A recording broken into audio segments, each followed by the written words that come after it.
ரிஷபராசி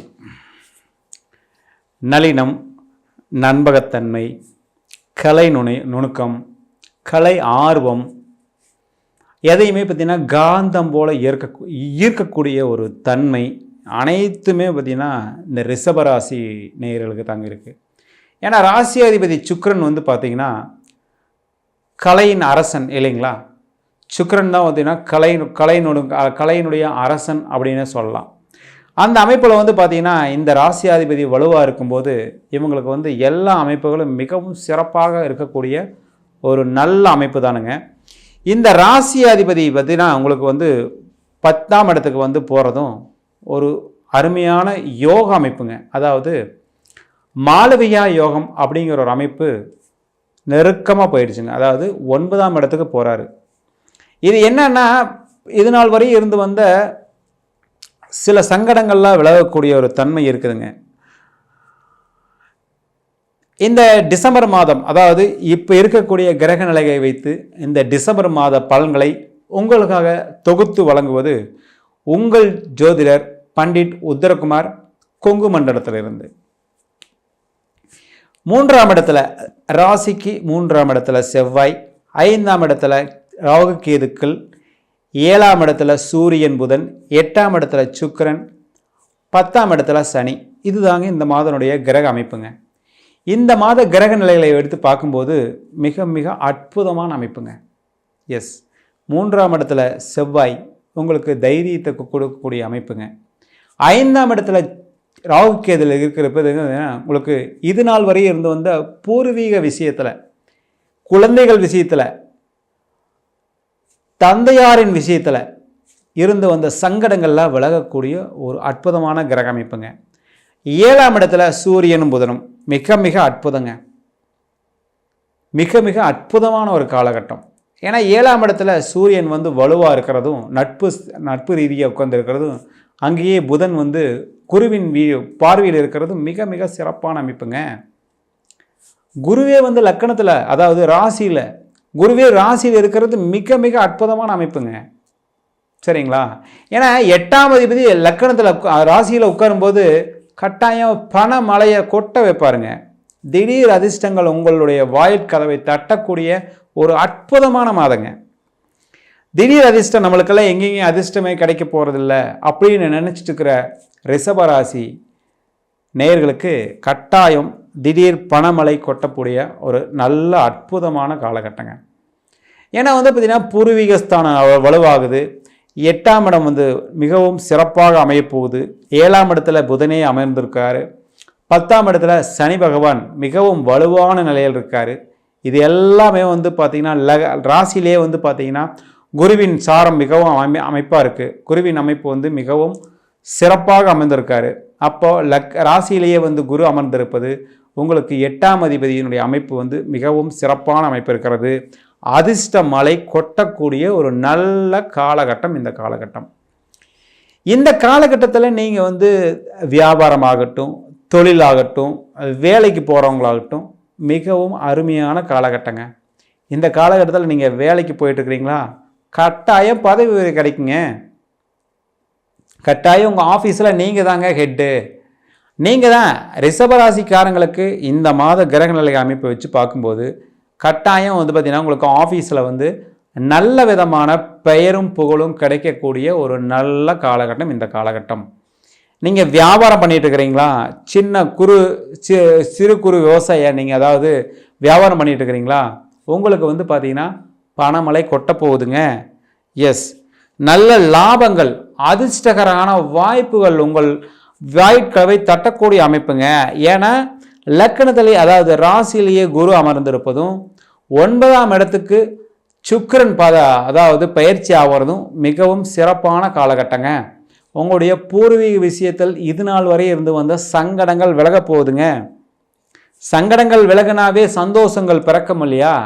கட்டாயம் சந்தோஷமும் சங்கடங்களும் உங்கள் வாயில் கதவை மிகவும் சிறப்பாக அமையக்கூடிய ஒரு நல்ல அமைப்புங்க. இந்த மாதிரி தருணத்தில் நீங்கள் வந்து எதை தட்டாலும் பொண்ணாகுங்க. அதனால் வந்து நீங்கள் தைரியமான முடிவுகள் எடுத்து சின்ன சின்ன தொழில் பண்ணுறவங்க தாராளமாக நல்ல விதமாக முதலீடு பண்ணலாங்க. அதே மாதிரி நீங்கள் வந்து பெரிய தொழிலதிபராக பல கோடிகளை இன்வெஸ்ட் பண்ணி தொழில் பண்ணிட்டு இருக்கிறீங்களா, அருமையான காலகட்டங்க. 10ஆம் இடத்துல சனி வலுத்திருந்தாவே கட்டாயம் அவருடைய ஆதிபத்திய விசேஷத்தை கட்டாயம் கொடுப்பாருங்க.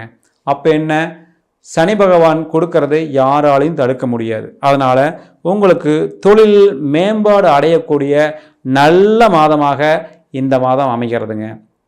அதே மாதிரி பார்த்தீங்கன்னா, சார் எங்களுக்கு கடனே மூவி மாற்றிங்க சார், கடன் பிரச்சனை ஏகப்பட்ட பிரச்சனையாக இருக்குது, இஎம்ஐ கட்ட முடியல, இதனால் பார்த்திங்கன்னா எங்களுக்கு வந்து பார்த்திங்கன்னா பேர் கெடுது, எனக்கு வந்து சிபிலில் வந்து நிறைய பிரச்சனைகள் ஆகுது, இஎம்ஐ கட்ட முடியாதனால எங்களுக்கு ப்ராப்ளம் ஆகுது, இந்த பிரச்சனைகள்லாம் தீரப்போகுதுங்க. ஏன்னா பாக்கியஸ்தானத்துக்கே சுக்கிரன் வரப்போகிறாரு. சுக்கிரன் வந்தாவே உங்களுக்கு வந்து உங்களுடைய சீனியர் மூலியமாக, அதாவது அப்பா மூலியமாக, பெரியப்பா மூலியமாக, தாய் மாமன் மூலியமாக கட்டாயம் நல்ல உதவிகள் கிடைக்க போகுதுங்க. அப்புறம் என்னங்க, நல்ல உதவிகள் போது பார்த்திங்கன்னா அவங்ககிட்ட இருந்து நம்மளுக்கு வந்து பெயர் கெடாத உதவிகள் கிடைக்க போகுது. தந்தையார் உதவ போகிறாரு, தாயார் உதவ போகிறாங்க, அதே மாதிரி தாய் மாமன் வந்து நல்ல விதமாக அமைஞ்சு உதவ போகிறாங்க.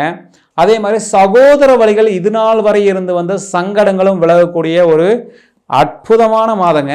இந்த மாதத்தில் நீங்கள் வந்து எல்லா கடனையும் அடைச்சி பேங்கில் பேலன்ஸ் வைக்கக்கூடிய ஒரு அருமையான கிரகநிலை அமைப்பு இருக்குங்க. அதனால் வந்து நீங்கள் வந்து தொழிலில் வந்து தாராளமாக முதலீடு செய்து நல்ல விதமாக லாபங்களை எடுக்கக்கூடிய மிக அற்புதமான மாதங்க. சார் கல்யாணமே நடக்க மாட்டேங்குது சார், கல்யாணம் பொண்ணு பார்த்துட்டு வந்தால் அந்த பொண்ணுக்கு வந்து வேறு இடத்துல கல்யாணம் நிச்சயமாயிருது சார், எனக்கு பொண்ணே கிடைக்க மாட்டேங்குது சார் அப்படின்னு சொல்லிட்டு இருந்தவங்களுக்கெல்லாம் ஒரு நல்ல மாதங்க. 7ஆம் இடத்துல சூரியன் இருந்து தான் இவ்வளோ நாள் பிரச்சனை, அவர் 8ஆம் இடத்துக்கு பயிற்சியாக போகிறாரு. 7ஆம் அதிபதி 9ஆம் இடத்துக்கு போகிறார். சாரி, 7ஆம் அதிபதி 3ஆம் இடத்துலேருந்து தன்னோட வீட்டை தானே பார்க்க போகிறாரு. இது வந்து ஒரு நல்ல அமைப்புங்க. அப்போ என்னங்க, கல்யாணம் கட்டாயம் நிச்சயமாயிடும். 7ஆம் அதிபதி நீசமாக இருக்கிறது தயவுசெய்து நீங்கள் வந்து மைனஸாக எடுத்துக்க வேண்டாம், அது நெகட்டிவ்ங்க. ஏன்னா வந்து நெகட்டிவ் பிளானட் நீசமாகிறது நல்லது அப்படிங்கிற அமைப்புலையும் சுக்கிரன் வலுவாகிறாருங்க. சுக்கிரன் இது நாள் வரை 8ஆம் இடத்துல இருந்தவர் 9ஆம் இடத்துக்கு போகிறது, பாக்கியஸ்தானம் வலுவாகுது. அப்போ வந்து உங்களுக்கு வந்து திருமணம் வந்து நிச்சயமாகக்கூடிய ஒரு நல்ல காலகட்டங்க இந்த காலகட்டம். இந்த காலகட்டத்தில் நீ முடிவு பண்ணக்கூடிய அமைப்புகள் வந்து திருமணம் வந்து மிகவும் சிறப்பாக அமைஞ்சிரும். கல்யாணம் நடக்க போகுது, கடன் அடைய போகுது, லாபங்கள் குவிய போகிறது. அப்புறம் என்னங்க சார், நோய் தொந்தரவுகளே தீரவே மாட்டேங்குது சார், கட்டாயம் தீரும். ஏன்னா 6ஆம் அதிபதி சுக்கிரன் 9ஆம் இடத்துக்கு போகிறாரு, பாக்கியஸ்தானத்துக்கு போகிறாரு. அப்போ பாக்கியங்களை கொடுக்கணும்னா தன்னம்பிக்கை தைரியம் வேண்டும். தன்னம்பிக்கை தைரியம் எப்படி சார் வரும், உடல்நிலை சீராக இருந்தால் தான் தன்னம்பிக்கை தைரியம் வரும். அதெல்லாம் உங்களுக்கு வந்து மிகவும் சிறப்பாக அமையக்கூடிய ஒரு நல்ல காலகட்டம். சார் குழந்தையே இல்லை சார், குழந்தை கல்யாணம் ஆகி 5-6 வருஷம் ஆச்சு சார், குழந்தையே இல்லை சார், கட்டாயம் அந்த அமைப்பு நல்லா இருக்குங்க. ஏன் தெரியுங்களா, 5ஆம் அதிபதி 5ஆம் இடத்துல கேதுவே உட்கார்ந்துருக்காருங்க. 5ஆம் அதிபதி புதன் வந்து 7ஆம் இடத்துல இருக்காரு. இது ஒரு நல்ல அமைப்புங்க.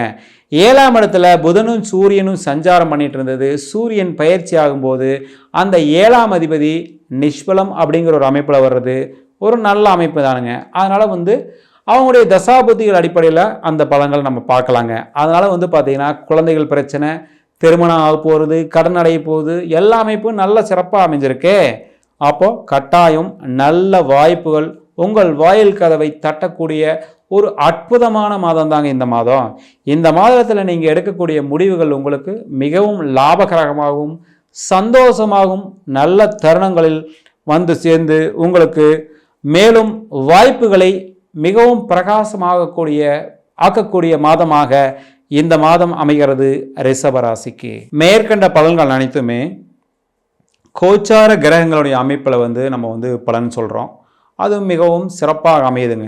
இருந்தாலும் முக்கியமான முடிவுகள், வாழ்க்கையில் முக்கியமான இன்வெஸ்ட்மெண்ட் சார், முக்கியமான தொழில் சார், முக்கியமான முடிவுகள், திருமணம் அப்படிங்கிற அமைப்பில் வந்து பார்த்தீங்கன்னா உங்களுடைய சுய ஜாதகத்தை கட்டாயமாக நீங்கள் அனலைஸ் பண்ணிக்கணுங்க. ஏன்னா உங்களுடைய ஜாதகத்தில் சனி எங்கே உட்கார்ந்துருக்காரு, சூரியன் எங்கே இருக்காரு, லக்னம் எங்கே இருக்குது, லக்னாதிபதி எங்கே இருக்காரு அப்படிங்கிற அமைப்பெல்லாம் மிகவும் தெளிவாக பார்த்து தான் நம்ம வந்து அந்த முக்கியமான முடிவு எடுக்கணுங்க. கோச்சார கிரகங்கள் அமைப்பில் வந்து ரொம்ப தெளிவாக இருக்குங்க. அது பிரச்சனை இல்லை. அது வந்து இப்போ இருக்கிற சூழ்நிலையை வந்து கொண்டு போகும். ஆனால் நம்மளுடைய சுய ஜாதகமே நம்மளுடைய வாழ்க்கை சம்பவங்களை தசாபுத்திகள் அடிப்படையில் நிர்ணயிக்குங்க. அப்போ வந்து அதுக்கு வந்து நம்முடைய சுய ஜாதகத்தை கட்டாயம் அனலைஸ் பண்ணிக்கணுங்க. அந்த மாதிரி உங்களுக்கு வந்து அனலைஸ் பண்ணுறவங்க கீழ்கண்ட நம்பருக்கு கான்டாக்ட் பண்ணி என்னோட அப்பாயின்மெண்ட் வாங்கிக்கோங்க. அது வந்து உங்களுக்கு மிகவும் ஒரு சிறப்பான தருணமாக அமையுங்க. மேலும் அடுத்த பதிவில் சந்திக்கும் வரை உங்களிடம் விடை வருவது உங்கள் ஜோதிடர் பண்டிட் உத்திரகுமார், கொங்கு மண்டலத்திலிருந்து. நன்றி, வணக்கம்.